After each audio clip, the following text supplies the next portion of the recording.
And last up, we have Bob Holman. And again, I'd really like to thank Bob for having us here today.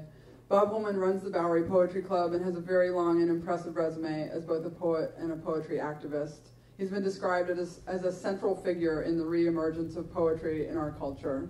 His latest book, as far as I could find on the internet, is A Couple of Ways of Doing Something, a collaboration with artist Chuck Close. Please welcome Bob Holman.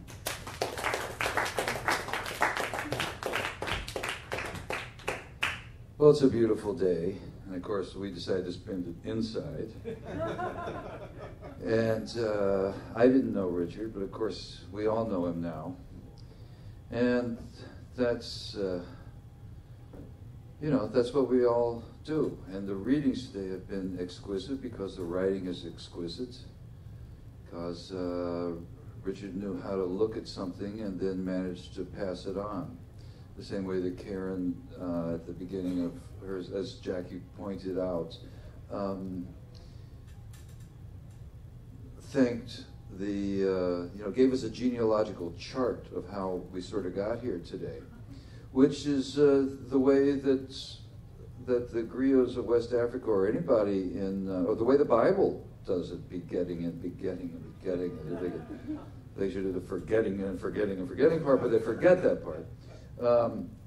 Which puts us square in the oral tradition, which is a consciousness that we have forgotten about because we've given up our memories to the books. And I love the books,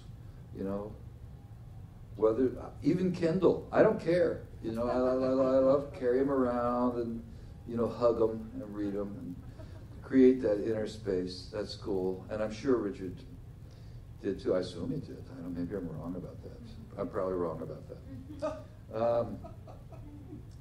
But also, I was having lunch today with Paul D. Mills, Poez, whose book Poetry Dollars is out here from Bowery Books, talking about his extraordinary work in getting the one box of manuscripts and writings that was left at the Sirovich Senior Citizens Center out of there and into the vault over at the Fales Library at NYU, so that they can live on and do their work, which is going to happen.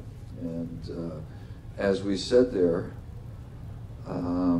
you take your triumphs where they are, and this is a triumph that Karen's work to find a resting place for a guy who doesn't seem ever to have really been able to rest while he was alive, and thank goodness for that. And also for his works to continue on. So I've been ordered to read some poems, which in my critical mind aren't nearly so good as the prose we've been listening here, but we call Richard a poet. And I think identifying as the kind of underdog that the poet is in this culture is what it's all about. But that his prose really does ring out in a way that I know is going to wake up a lot of people and get him the Nobel Prize. Edition. It's a beautiful edition of the books.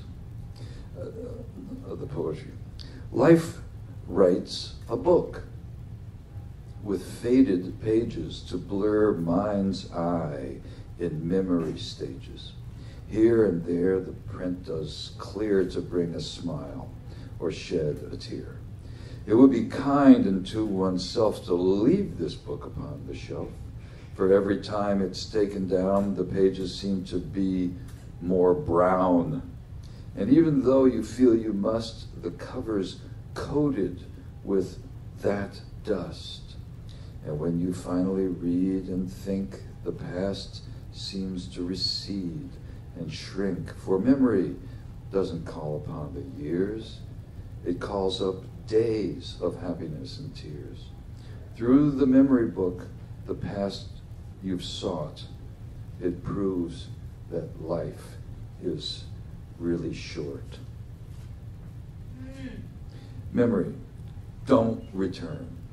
The ghosts are there to get into your memory hair, to bring up the things that you forgot and tell to ones you miss a lot. It's best only for a moment to relate and think of times that were so great, but don't do a history overall or ghosts of sad times you will call.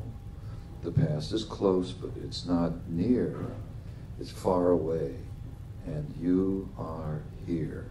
A fleeting second to recall, then step out of the memory hall. It's long, and you are all alone when memory takes the place of home. Residents, let dandelions be. They break up the monotony of the grass. Sunflowers calm the loneliness of empty lots. A cracked wall, elegant with morning glories. Moss on old bricks, a time mural. Let them be. Residents should reside. Poet. He sits down in his tiny room and dozes in the evening gloom. But he isn't really all alone. His spirit lets him write a poem. The muse takes him on a spree and thus allows him to be free. The pen in hand becomes a wand to dispel any lonely harm, and waving it so to and fro, the truth comes forth with its own glow. To his own self he remains true, and that very self seems almost new. To artists. Sometimes you're better than you are. Astounding yourself with another self, or is it a shadow self you see to tamper with your normalcy? Accept this visitor, friend or foe. What revelations it will show. What wonder would it create? Painting, poem, recipe, or a tell-all from your diary? Inside of us is a spark for our fireplaces, then to hark. A fire, then, to warm our lives. A giving we don't realize when others stop to inspect the thoughts and feelings we collect.